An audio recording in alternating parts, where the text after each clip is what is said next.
जाओ कहूँ ऐसा ना होए कोई जीव आवे और जब बालक के खा जाए कुछ हानि रह जाए।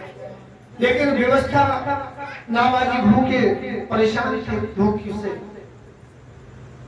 वो भोजन की व्यवस्था करवे को गई, कंदमूल फल लेवे को गई, और इतने में कहा एक हिंसक सिंह आया और उसने नाभाजी की मां को भी खा लिया।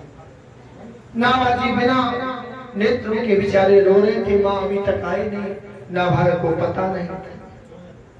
तो जब रुदन कर रहे तो भगवान ने कहा कि अरे नारद तू इस नाभा का देख रेख कर।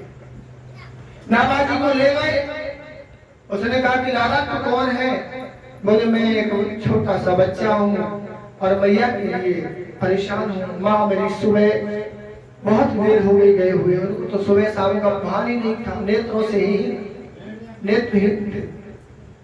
नारद जी ने कहा कि लाला तेरे मैया को पता नहीं तुझे छोड़ के जाना कहाँ निकल गई, तुम मेरे साथ चल, मैं तेरी व्यवस्था करूंगा। और नाभाजी के लिए नारद जी ने स्वर्ण ले जाकर किसी नगर में छोड़ दिया। भगवान की कृपा हुई, कोई संत महात्मा मिल गए, नाभाजी रो रहे थे, उन्होंने देखा कि अरे नेत्रहीन है, ले गए आश्रम में, ले जाके उनकी सेवा करी, उनको पाला पोसा और संतों की छूटन खा के संतों की सेवा में रह करके नाभा भी संत बन गए और बहुत रसिक संत भगवान नाभाजी महाराज। और एक पागल बाबा का मंदिर है हमारे ब्रज में, पागल बाबा। तो वो पागल बाबा संत बनने को आए। नाभाजी का बहुत चर्चा सुनी थी, बोले नाभाजी महाराज हम जा रहे हैं, और नाभाजी के चरणों में बैठ गए जाकर कहने लगे बाबा मुझे अपनो दास बना लो, मुझे अपनो चेला बना लो। नाभाजी ने कहा कि लाला चेला बनेगा? बोले हाँ महाराज।